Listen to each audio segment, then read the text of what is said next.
ఓం శ్రీ సాయిరామ్. సాయి గురుకులం కార్యక్రమానికి స్వాగతం. శ్రీ సాయి సచ్చరిత మన జీవితము ఎలా ఉండాలి అనేటువంటి దాన్ని నిర్దేశిస్తుంది.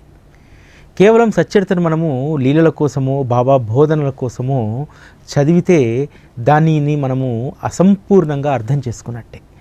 సచ్చరిత ఎప్పుడైతే మన జీవితాలకు సంబంధించినటువంటి అంశము అనేటువంటి దాన్ని గుర్తిస్తామో, అందులో మన జీవితాన్ని చూడగలుగుతామో, అప్పుడు మాత్రమే శ్రీ సాయి సచ్చరితను మనము సరైనటువంటి దిశలో అవగాహన చేసుకునేటువంటి పనిలో ఉన్నట్టు. ఎందుకంటే సచ్చరితలో అనేక సందర్భాలు, అనేక సంఘటనలు, అనేక లీలలు ఉంటాయి. ఈ లీలలన్నీ కూడా కేవలం ఆ రోజు భక్తులకు జరిగినటువంటివి కాదు. బాబా ఏదో మనందరినీ ఆకట్టుకోవడానికి ఆయన చేసినటువంటి చమత్కారాలు కాదు. ప్రతి లీలలో, ప్రతి సంఘటనలో నీ జీవితం యొక్క కర్తవ్యం ఉంటుంది. మనం లీలల నుంచి నేర్చుకోవాల్సినటువంటిది కర్తవ్య బోధ. ఏ లీల నీకు ఏ కర్తవ్యాన్ని బోధిస్తుంది అనేటువంటి దాన్ని మనం తప్పకుండా అవగాహన చేసుకోవాలి. బాబా మార్గంలో ఉన్నటువంటి వాళ్లకు చాలామందికి ప్రధానంగా వచ్చేటువంటి అవగాహన ఏంటంటే, బాబా అన్ని జీవులను కూడా సమానంగా చూడమన్నాడు. అన్ని జీవుల యొక్క ఆకలిని నువ్వు గని దానికి ఆహారాన్ని ఇవ్వమని చెప్పి బాబా చెప్పారని చెప్పి మనకు ఒక ప్రాథమికమైనటువంటి అవగాహన ఉంటుంది. ఎందుకంటే సీతాదేవి తర్కడు షిరిడీకి వచ్చినప్పుడు తను భోజనం చేస్తున్నటువంటి సమయంలో కుక్కకు రొట్టె ముక్క పెడితే, అమ్మా ఈరోజు నువ్వు నా కడుపు నింపావు, చాలా తృప్తిగా ఉందని చెప్పి బాబా అంటాడు. ఒకటి. రెండవది, లక్ష్మీబాయి తోటి రొట్టె చేయించుకొని తెప్పించుకొని సాయంత్రం పూట ఆ రొట్టె తినకుండా అక్కడ ఉన్నటువంటి కుక్కకు దాన్ని వేస్తారు. ఈ రెండు లీలల్లో కూడా మనం గమనించాల్సినటువంటి ఒక విషయం ఉంటుంది. అది మన జీవితానికి ఎంతగానో ఉపయోగపడుతుంది. బాబాతో మనం ఎలా ఉండాలో కూడా ఈ లీల మనకు బోధిస్తూ ఉంటుందన్నమాట. బాబా ద్వారకామాయిలో కూర్చొని ఉన్నాడు కదా, పక్కన లక్ష్మీబాయి ఉంది, ఇతర భక్తులు కూడా అక్కడ ఉన్నారు. కానీ బాబా అక్కడ ఉన్నటువంటి భక్తులతో పాటు వారు మసీదు ఆవరణలో ఉన్నటువంటి కుక్కను చూశారు. చూడడమే కాదు, దాని యొక్క ఆకలిని పసిగట్టారు. పసిగట్టి, లక్ష్మీబాయి నాకు ఆకలిగా ఉంది, వెళ్ళి రొట్టె చేసుకురా అంటే బాబానే అడిగాడు కదా, త్వరగా వెళ్ళి తీసుకురావాలి, బాబాకు ఆకలి విపరీతంగా అవుతుంది, నేను ఆలస్యం చేస్తే అని చెప్పి తీసుకొని వస్తుంది. ఆ రొట్టె ముక్కను ఆ కుక్కకు వేస్తే లక్ష్మీబాయి కోపం వస్తుంది. తర్వాత బాబా సర్ది చెప్తాడు. ఏమంటాడు? అది ఆకలితో ఉంది, ఆకలిగా ఉందని చెప్పి నేను నోరు తెరిచి అడిగాను, అది నోరు తెరిచి అడగలేదు అనేటువంటి విషయం చెప్తాడు. దీని ద్వారా మనందరం కూడా ఏంటంటే ప్రతి జీవి యొక్క ఆకలిని మనం గుర్తించాలనేటువంటి మనం తెలుసుకుంటాం. కానీ ఇక్కడ తెలుసుకోవాల్సినటువంటి జీవిత సత్యం ఏమిటి అంటే, సద్గురువు యొక్క గొప్పతనం ఇక్కడ తెలుసుకోవాలి. సద్గురువు యొక్క నీడను ఆశ్రయించినటువంటి మనము సద్గురువును ఏది కూడా నోరు తెరిచి అడగాల్సినటువంటి అవసరం లేదు. ఇది ప్రధానమైనటువంటి విషయం. కుక్క మసీదు ఆవరణలో కూర్చొని తన ఆకలిగా ఉందని చెప్పి అది మొరగడం కానీ బాబాను అడగడం కానీ చేయలేదే దాని భాషలో. కేవలం దీనంగా బాబా ముందు బాబాను చూస్తూ కూర్చుంది. అంటే సద్గురువు యొక్క ఆ రూపాన్ని చూస్తూ ఉన్నంతసేపు దానికి ఆకలి అనేటువంటిది లేదు. ఇక్కడ మనం బాగా గుర్తుపెట్టుకోవాలి. దానికి లోపల ఆత్మారాముడు ఆకలిని కోరుతున్నా సరే, తన యొక్క నయనాలతోటి సద్గురువును చూస్తున్నప్పుడు తనకు ఆకలిగా ఉందని చెప్పి నోరు తెరిచి అడిగేటువంటి విషయాన్ని కూడా కుక్క మర్చిపోయింది. బాబాయే దాని ఆకలిని గుర్తించి దానికి రొట్టె ఏర్పాటు చేశాడు కదా. అంటే బాబా దగ్గర మనం ఎలా ఉండాలి?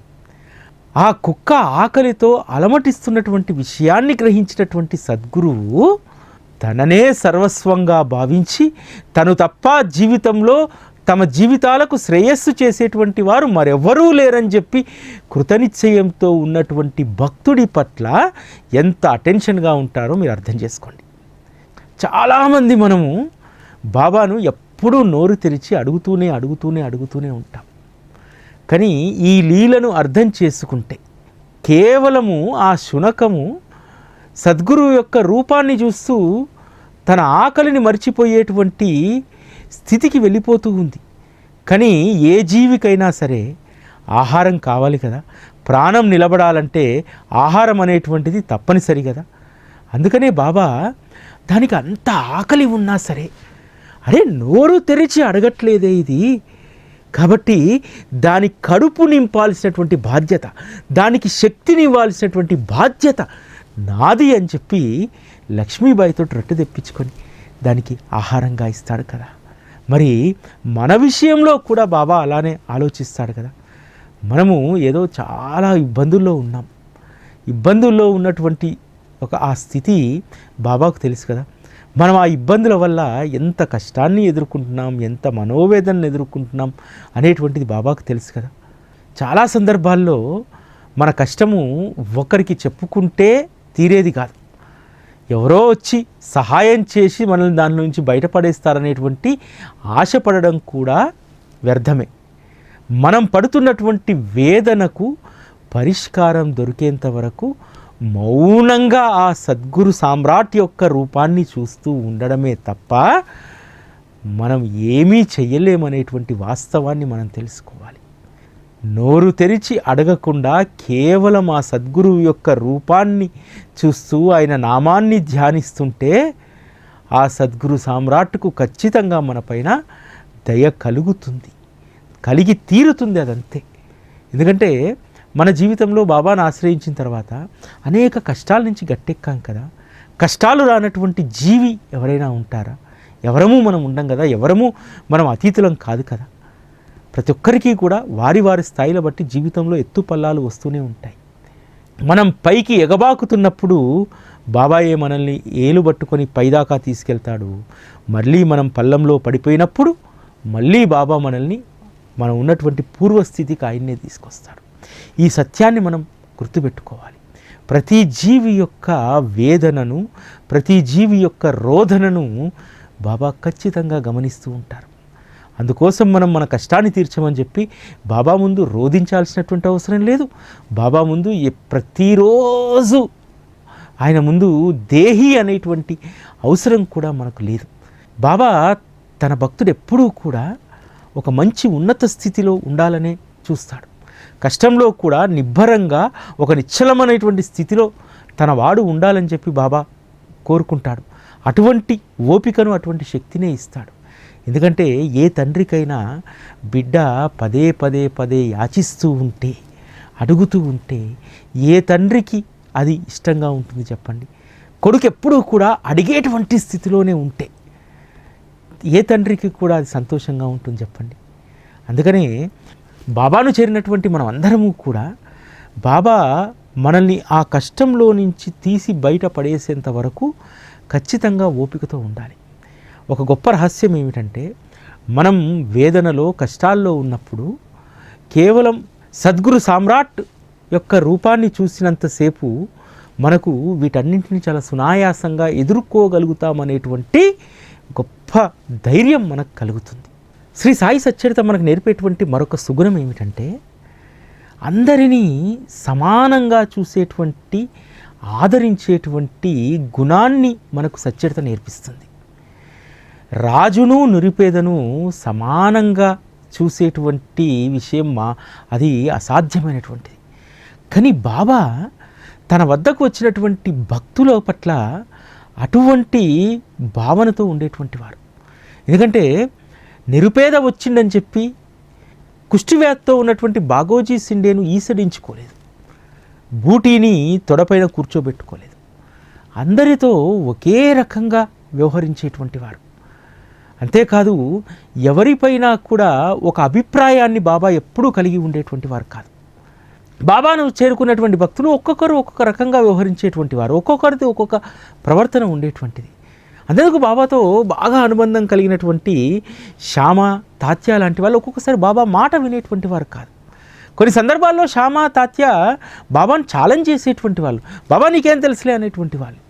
అయినా సరే బాబా వారిని వేరుగా చూడలేదు. వీడికి అహంకారం వచ్చిందనేటువంటి భావంతో ఎప్పుడూ కూడా వారిని చూడలేదు. అందరినీ ఒకే రకమైనటువంటి భావంతో చూస్తారు. ఈరోజు మనము ఒక వ్యక్తి పట్ల ఒక సదాభిప్రాయం కుదరలేదనుకోండి, కొన్ని రోజులు సంబంధ బాంధవ్యాలు నడిపిన తర్వాత ఎక్కడో ఆ వ్యక్తిలో ఏదో ఒక లోపం కనిపిస్తుంది మనకు. ఆ వ్యక్తి పట్ల అప్పటి వరకు ఉన్నటువంటి అభిప్రాయము మారిపోతూ ఉంటుంది. మన జీవితంలో మనకే తెలియదు మనతో ప్రయాణించేటువంటి వ్యక్తుల పట్ల మనకు ప్రతిసారి వారి పట్ల ఉన్నటువంటి అభిప్రాయాలు మారిపోతూనే ఉంటాయి. ఎందుకు చాలామంది స్నేహితులు మనతోటి చివరి వరకు ఉండరు? ఎందుకు చాలామంది బంధువులు, చాలామంది కొలీగ్స్ వారితో మనం చివరి వరకు సంబంధ బాంధవ్యాలు మనం నరపము అని అంటే దానికి కారణం ఏమిటంటే మన యొక్క ఆలోచన విధానంలో, వారిని చూసేటువంటి కోణంలో మనకు ఎప్పుడూ కూడా అభిప్రాయాలు మారుతూ ఉంటాయి. ఒక వ్యక్తి పైన ఒక అభిప్రాయం వచ్చిందనుకోండి, దాన్ని ఎంత తొలగించుకుందామన్నా తొలగిపోదు. అందుకనే శ్రీ సాయి సచ్చరిత చెప్తుంది బాబా జీవన విధానం ద్వారా, ఎవరిపైనా ఎటువంటి అభిప్రాయాన్ని మనం ఏర్పరచుకోకూడదు. అందరినీ కూడా సమానమైనటువంటి భావనతో మనం చూడగలగాలి. బాబా ప్రతి భక్తుడిని అలా చూశాడు కాబట్టే ప్రతి ఒక్కరూ కూడా బాబా నావారు అని అనుకున్నారు. ఈరోజు మనమేమనుకుంటాం, ఇగో వీడు నావాడు అని చెప్పి మనం అనుకుంటాం, లేకపోతే ఇతను నాకు చాలా క్లోజ్ ఫ్రెండ్ అని అనుకుంటాం. మనం అనుకోవడం కాదు, వాళ్ళందరూ మనల్ని అనుకోవాలి. వాళ్ళందరూ మనల్ని తమవారిగానే అనుకోవాలంటే వారి యొక్క నైజాలు ఎట్లా ఉన్నా సరే, వారికి చెడు గుణాలున్నా, వారి నైజం మంచిది కాకపోయినా, వారికి ఏంటంటే వారి భావన ఎలా ఉంటుందంటే వారికే కొన్ని రోజుల తర్వాత తెలుస్తుంది. అరే నాలో ఇన్న చెడు గుణాలున్నా, కొన్ని సందర్భాల్లో ఆ వ్యక్తిని 4 మాటలన్నా సరే నన్ను ఎప్పుడూ కూడా ఈసరించుకోలేదే, నా పట్ల ఎటువంటి అభిప్రాయాన్ని ఏర్పరచుకోలేదే, కాబట్టి నాకు నిజమైనటువంటి ఆప్తుడు అతనే అనేటువంటి దాంట్లోకి వాళ్ళు వెళ్తారు. బాబా కూడా ఇదే సూత్రాన్ని పాటించారు. ఎందుకు బాబా దగ్గరికి వచ్చినటువంటి వాళ్ళందరూ కూడా బాబాను వదిలి వెళ్ళలేకపోయారు? శ్రీ సాయి సచ్చరితలో హేమాడ్ పంత్ రాస్తారు, అసలు బాబాను వదిలి వెళ్ళేటువంటి దుర్భరమైనటువంటి స్థితి ఎవరికి వస్తుంది, అటువంటి దౌర్భాగ్యులు ఎవరు ఉంటారు అని రాస్తారు. ఎందుకని వదిలి వెళ్ళరు బాబాను? ఈరోజు కూడా బాబాను ఆశ్రయించినటువంటి మనం ఎందుకు బాబాను విడిచి ఉండలేము అంటే, మనలో అనేక రకాలైనటువంటి చెడు సంస్కారాలు ఉన్నా, చెడు బుద్ధులు ఉన్నా, బాబా చూసేటువంటి దృక్కోణంలో, బాబా పంచేటువంటి ప్రేమలో ఎటువంటి తేడా ఉండదు. అవసరమైతే మనకున్నటువంటి ప్రేమ, బాబా పట్ల ఉన్నటువంటి ప్రేమ రకరకాలుగా మారుతూ ఉంటుంది, బాబా పట్ల ఉన్నటువంటి అభిప్రాయం రకరకాలుగా మారుతూ ఉంటుంది. కానీ బాబాకు మాత్రం మన పట్ల ఉన్నటువంటి అభిప్రాయం ఎప్పుడూ మారదు. ఒకసారి ఆయన దృష్టిలోకి వెళ్ళినప్పుడు మన పట్ల ఏ అభిప్రాయం ఉంటుందో చివరి వరకు కూడా బాబాకు మన పట్ల అదే అభిప్రాయం ఉంటుంది. బాబాకు మన పట్ల మొదట ఉన్నటువంటి ప్రేమ భావనే ఉంటుంది తప్ప మనం తప్పు చేశామని చెప్పి కోపం అనేటువంటిది అసలు ఉండదు. బాబా వద్దకు మనం ప్రేమ భావంతో వెళ్తాం కదా మొదట. కాబట్టి మనలో మొదట ఉన్నటువంటి ఆ ప్రేమ భావాన్ని చూస్తాడు. ఇక ఇతరత్రా దేన్ని చూడు. ఒకవేళ మనకి ఇతరత్రా ఏదన్నా చెడు సంస్కారాలు ఉంటే వాటిని తొలగించి వాటి చోట ప్రేమ కుసుమాలనే విరబోయిస్తాడు తప్ప మరొకటి బాబా మన పట్ల అభిప్రాయాన్ని మార్చుకోరు. బాబా భక్తుల పట్ల అభిప్రాయాన్నే కాదు, వారి జీవన విధానంలో వారు దేనిని కూడా మార్చుకోలేదు. శ్రీ సాయి సచ్చరితలో హేమాడ్ పంత్ రాస్తారు, నిరుపేదను సైతం కుబేరుణ్ణి చేయగలిగినటువంటి శ్రీ సాయిబాబా భుజాన జోలి తగిలించుకొని గడప గడపకు తిరుగుతూ ఉంటాడు. ఇది మారిందా? బాబా చివరి వరకు మారాడా? మారలేదు కదా. మరి మనం ఎందుకు మారతాం? ఈరోజు బాబా వద్దకు వచ్చినప్పుడు మనము ఒక సాధారణమైనటువంటి స్థితిలో ఉండి ఆ తర్వాత బాబా కృప వల్ల అనేక మంది ఒక ఉన్నత స్థితికి వెళ్తాం. మనం వెళ్ళకపోయినా మనం కష్టపడి ఉద్యోగాలు చేసి పిల్లల్ని చదివించి ప్రయోజకుల్ని చేస్తే వారు ఉన్నతమైనటువంటి స్థితికి వెళ్ళి గొప్ప ఆర్జనను పొందుతున్నటువంటి వారుగా ఉంటారు. మన సంపద పెరుగుతుంది, కుటుంబం పెరుగుతుంది, ఇదంతా పెరుగుతుంది. పెరిగినప్పుడు ఆటోమేటిక్గా మనలో కొంత మార్పు వస్తుంది. కానీ బాబా కుటుంబము పెరిగిపోయింది. కేవలం మొదట మహల్సా, కాశీరామ్ షింపి, అప్పా కోతే, బాయిజామా ఈ 5గురే ఉండేటువంటి వాళ్ళు. కానీ ఈ 5గురు కాస్త 5 ఏళ్లలో బాబా చుట్టూ 50 మంది పెరిగారు. 50 మంది కాస్త 500 మంది అయ్యారు. 500 మంది కాస్త 1000 మంది అయ్యారు. ఈరోజు 1000 మంది కాస్త లక్షల కోట్ల మంది బాబా పరివారం పెరిగిపోయింది కదా. బాబా వద్దకు వెళ్ళినటువంటి మన అందరినీ కూడా తనవారిగా చేసుకున్నారు కదా. అయినా సరే బాబాలో ఏమాత్రమైన మార్పు మనం గమనిస్తామా? మరి మనలో ఎందుకు ఈ మార్పు? బాబా వద్దకు చేరినటువంటి మన అందరము ఎలా ఉండాలో తెలియజేయడానికి శ్రీ సాయి సచ్చరితలో ఒక మాట రాస్తారు హేమాడ్ పంత్. సాయి యొక్క హృదయము నవనీతం కంటే కూడా మృదువుగా ఉంటుంది. వెన్నకు వేడి తగలగానే అది కరిగిపోతుంది. కానీ బాబా యొక్క హృదయము తన వారికి ఎవరికైనా సరే తాపం తగిలితే వారి హృదయం ద్రవించిపోతుందట. అంటే బాబా యొక్క హృదయం ఎప్పుడు బాధపడుతుంది, ఎప్పుడు కరిగిపోతుందంటే తనను ఆశ్రయించినటువంటి బిడ్డలకు తాపత్రయం అనేటువంటిది బాధిస్తున్నప్పుడు ఆయన హృదయం ద్రవించిపోతుంది. ఆయనను ఎవరో ఏమో అన్నారని కాదు, ఆయనను అవమానించినటువంటి వాళ్ళు ఉన్నారు, ఆయనను పొగిడినటువంటి వాళ్ళు ఉన్నారు. అవమానించినప్పుడు హృదయము ద్రవించలేదు ఆయనది, పొగిడినప్పుడు ఆయన హృదయము ఉప్పొంగలేదు. కేవలము తన వారిని ఎవరైనా సరే ఏమైనా అంటే, తన వారికి కష్టం వస్తే, తన వారు తాపత్రయంతో దహించుకుపోతూ ఉంటే అప్పుడు ఆయన హృదయం కరుగుతుందట. అంతే తప్ప తననెవరో ఏదో అన్నారని చెప్పి ఆయన హృదయం బాధపడదు, ఆయన హృదయం కరగదు. కాబట్టి మనం సమాజంలో నడిచేటప్పుడు, అందువల్ల బాబా భక్తులుగా మనం సమాజంలో ఎంత జాగ్రత్తగా ఉండాలి. మనం ఏదైనా తప్పుడు పని చేస్తే, ఆ తప్పుడు పని చేసినప్పుడు ఎవరైనా మనల్ని ఒక మాట అంటే, లేకపోతే అసలు మన ప్రమేయం లేకుండానే మనల్ని ఎవరైనా నిందిస్తే మన హృదయం బాధపడడం కాదు, ముందు బాబా హృదయం బాధపడుతుంది. శ్రీ సాయి సచ్చరితలో షెవాడే కథ మీరందరూ చదువున్నారు కదా. షెవాడేను సపత్నేకర్తో సహా మిత్రులందరూ కూడా హేళన చేస్తారు. ఆ విధంగా హేళన చేసినప్పుడు షెవాడే బాధపడలేదు.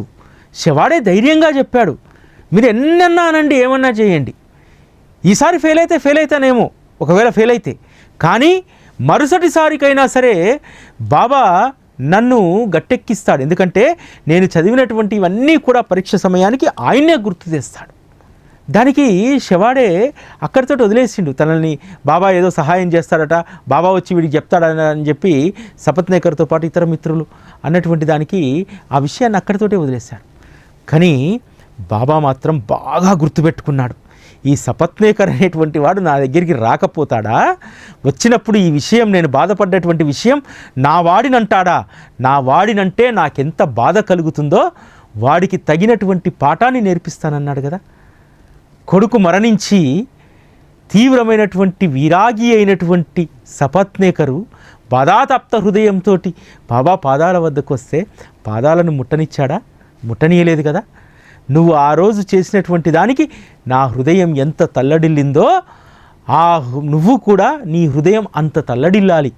నీవిక్కడికి వచ్చి నా పాదాలను తాకలేకపోయావు అనేటువంటి బాధ నీ మనస్సుకు తెలియాలి. ఎందుకంటే నా వాడిని హేళన చేసినప్పుడు నా మనస్సు ఎంత బాధపడ్డదో నువ్వు గుర్తించగలగాలి అన్నాడు. సపత్నేకర్కు విషయం అవగాహనకు వస్తుంది. ఆ రోజు నేను బాబా గురించి చేసినటువంటి ప్రేలాపనే, దానికే బాబా నాకు సరైనటువంటి సమాధానం చెప్పారని చెప్పి పశ్చాత్తాపడతాడు. ఆ తర్వాత బాబా కృప దొరుకుతుంది. జీవిత పర్యంతము సపత్నేకర్, పార్వతీ సపత్నేకర్ ఇద్దరు కూడా దంపతులు బాబా పట్ల అంకితమైనటువంటి భక్తులుగా మారి భక్తి శ్రద్ధలతోటి వారి జీవిత పర్యంతం బాబా సేవ చేస్తారు. ఇది బాబా దగ్గర ఉన్నటువంటి గొప్పతనం. ఇక్కడ సపత్నేకరు తన హృదయాన్ని గాయపరిచాడని చెప్పి సపత్నేకర్ను దూరం జరపలేదు. ఆ తప్పు తెలుసుకునేలాగా ఒక్కసారి ఒక అనుభవాన్ని ఇచ్చి ఆ తర్వాత స్థిరమైనటువంటి భక్తి శ్రద్ధలు కుదిరేలాగా చేశారు. బాబా దగ్గర ఉన్నటువంటి గొప్పతనమే అది. శ్రీ సాయి సచ్చరిత ఎప్పుడూ కూడా ఏమి ప్రబోధిస్తుందంటే, ఎవరైతే సద్గురువు యొక్క చరణాలను నమ్ముకొని ఉన్నారో, ఎవరికైతే సద్గురువు పట్ల విశ్వాసం కలిగి ఉన్నారో, సద్గురువు యొక్క కథాశ్రవణం పట్ల ఆసక్తి కలిగి ఉన్నారో, వారి జీవిత కృత్యాలన్నీ కూడా బాబా అలవోకగా నెరవేరుస్తారనేటువంటిది సచ్చరిత అనేక సందర్భాల్లో రుజువు చేస్తుంది. బూటీకి జ్యోతిష్యుడు ప్రాణాపాయ స్థితి ఉందని అంటాడు, నీ ప్రాణం ఈరోజు చివరి రోజయ్యా రాసి పెట్టుకో అంటాడు. కానీ బాబా కేవలం ఒక వాక్కు చేత, ఆ జ్యోతిష్యుడు నీకు మరణం ఉందని అంటున్నాడు కదా, ఎలా ఇక్కడికి యమదూతలు వస్తారో నేను చూస్తా, ఎలా నువ్వు చస్తావో నేను చూస్తానంటాడు. ఎందుకు? బూటీకి బాబా పట్ల ఉన్నటువంటి అనన్యమైనటువంటి భక్తి. ఈ అనన్యమైనటువంటి భక్తే అసాధ్యాలను సుసాధ్యం చేస్తుంది. ముంబైలో ఒక ఆటో డ్రైవర్ కొడుకు మున్సిపల్ కార్పొరేషన్ స్కూల్లో చదువుతూ ఉంటాడు. ఆ పిల్లవాడికి తల్లి చిన్నప్పటి నుంచి కూడా స్కూల్కి వెళ్ళేటప్పుడు ఆ యూనిఫామ్లో జేబులో బాబా చిత్రపటం పెట్టి పంపిస్తుంది. దాంతో వాడికి ఒక ఆత్మస్థైర్యం అన్నమాట. తల్లి చెప్తుంది, రే బాబా ఒక్కడు తోడుంటే చాలరా, జీవితంలో మనం ఏదైనా సాధించవచ్చు, అని అడుగుతుంది. ఒకరోజు ఈ పిల్లవాడు అడుగుతాడు, అమ్మ బాబా ఉంటే జేబులో ఉంటే చాలు జీవితంలో ఏదైనా సాధించవచ్చు అంటావు కదా, మరి నానా ఆటోకు బాబా స్టిక్కర్ ఉంటుంది, మన ఇంట్లో రోజు నువ్వు బాబా చిత్రపటానికి పూజ చేస్తావు, మరి మనమేందమ్మా ఇలా ఉన్నాము, మనం ఇదే చిన్న మురికివాడలో చిన్న గదిలో ఉన్నాము, నన్ను మున్సిపల్ కార్పొరేషన్ స్కూల్లో చదివిపిస్తున్నాము, మరి బాబా మనల్ని ఎందుకు బాగు చేయలేదని అడుగుతారు. అరే మేము పూర్వజన్మలో చేసుకున్నటువంటి అనేక కర్మల మూలంగా బాబా చాలా ఆలస్యంగా తెలుసుకున్నాంరా, మా జీవితం సగం గడిచిపోయిన తర్వాత బాబా గురించి తెలుసుకున్నాము, ఆ పొరపాటు నీకు జరగకూడదని, నీ జీవితంలో కూడా ఇటువంటి తప్పు జరగకూడదని, అందుకనే నువ్వు ఊహ తెలిసిన దగ్గర నుంచి నీకు బాబానే చూపెడుతున్నాను రా, సర్వస్వం బాబానే అని చెప్తున్నాను అని అంటారు. ఒకరోజు ఆ స్కూల్కు ఇన్స్పెక్షన్కు మున్సిపల్ కమిషనర్ వస్తాడు. వచ్చినప్పుడు అందరి పిల్లల్ని ప్రశ్నిస్తూ ఉంటాడు. ఈ పిల్లవాడిని అడుగుతాడు, అరే నువ్వు భవిష్యత్తులో ఏమవుదాం అనుకుంటున్నావు అని అంటాడు. ఆ పిల్లవాడు జరిగేది 7th స్టాండర్డ్. సార్ నేను మీలాగా IAS ఆఫీసర్ అవుదాం అనుకుంటున్నాను సార్ అంటాడు. పిల్లలందరూ కూడా నవ్వుతారు. కమిషనర్ కూడా భలే ఉందిరా నీ సంకల్పము, IAS కాకపోయినా ప్రభుత్వ స్కూల్లో టీచర్గానైనా కావడానికి ప్రయత్నం చెయ్యి అని అంటాడు. ఎందుకు సార్, నేను IAS కాకూడదా అని అడుగుతాడు. సరే నీ సంకల్పం అంత గట్టిదైతే ఖచ్చితంగా అవుతావులే అని అంటాడు. ఇంటికి వచ్చి తల్లికి చెప్తాడు, నేను ఈ విధంగా అంటే వచ్చినటువంటి కమిషనరు నువ్వు IAS కాకపోయినా కనీసం స్కూల్లో టీచర్ అయినా లేరా అని అన్నాడు. ఎందుకమ్మా నేను IAS చదవలేనా అని అంటాడు.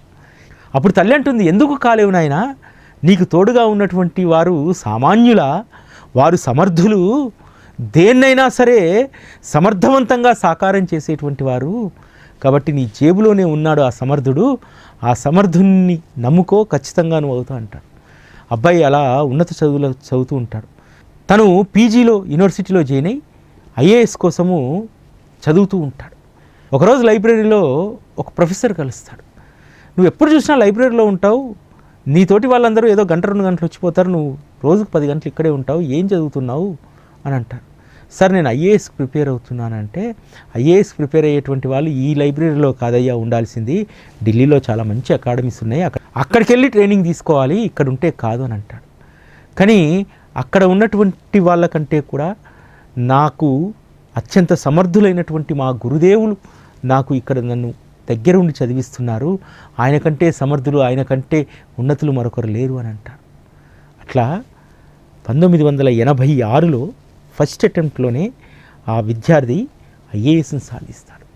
ఇక్కడ మనం గమనించాల్సింది ఏంటంటే, ఆ విద్యార్థికి ఉన్నటువంటి సామర్థ్యంతో పాటు నా వద్ద సమర్థుడైనటువంటి గురువు ఉన్నాడు, ఆ సమర్థుడు ఖచ్చితంగా నన్ను తీరం చేరుస్తాడు, నా లక్ష్యాన్ని నెరవేరుస్తాడనేటువంటి విశ్వాసం, అది ఒక్కటి మాత్రమే అబ్బాయిని విజయిని చేసింది. అంటే శ్రీ సాయి సచ్చరిత మనకు ఎంత ధైర్యాన్ని ఇస్తుంది, మనం ముందుకు వెళ్ళడానికి, మన లక్ష్యాన్ని ఛేదించడానికి సచ్చరితలో ఉన్నటువంటి ఒక్కొక్క లీల, ఒక్కొక్క అక్షరం మనకు గొప్ప ఆయుధంగా అవి మారుతాయి. శ్రీ సాయి సచ్చరితలో హేమాడ్ పంతు ఒక అద్భుతమైనటువంటి మాట రాస్తారు, ఈ కథకది సరిగ్గా సరిపోతుంది. భక్త సరోవరంలో ఉన్నటువంటి వికసించినటువంటి కమలం శ్రీ సాయిబాబా. ఆ భక్త సరోవరంలో ఉన్నటువంటి ఆ స్వచ్ఛమైనటువంటి నీరు ఎప్పుడూ కూడా ఆ కమలం నుంచి వచ్చేటువంటి సుగంధ పరిమళాన్ని ఆస్వాదిస్తూ ఉంటుంది. అందుకనే అది పవిత్రమైనటువంటి జలంగా, నిర్మలమైనటువంటి నీరుగా ఉంటుంది. కానీ నిర్భాగ్యులు, దురదృష్టవంతులు ఎప్పుడూ కూడా ఆ భక్త సరోవరం లోపల ఉన్నటువంటి బురదలో కప్పల్లాగానే మిగిలిపోతారు. కాబట్టి బాబాను చేరినటువంటి మనం సాయి భక్త సరోవరంలో నిర్మలమైనటువంటి జలంగా ఉండి, ఆ భక్త సరోవరంలో వికసించినటువంటి కమలం యొక్క సుగంధ పరిమళాన్ని మనం ఎప్పుడూ కూడా ఆస్వాదిస్తూ ఉండాలి. అందుకోసం ఎప్పుడూ కూడా మనం ప్రయత్నం చేద్దాం. ఇది ఈరోజు సాయి గురుకులం. మళ్ళీ రేపటి కార్యక్రమంలో కలుసుకుందాం. అప్పటి వరకు సెలవు. నమస్కారం.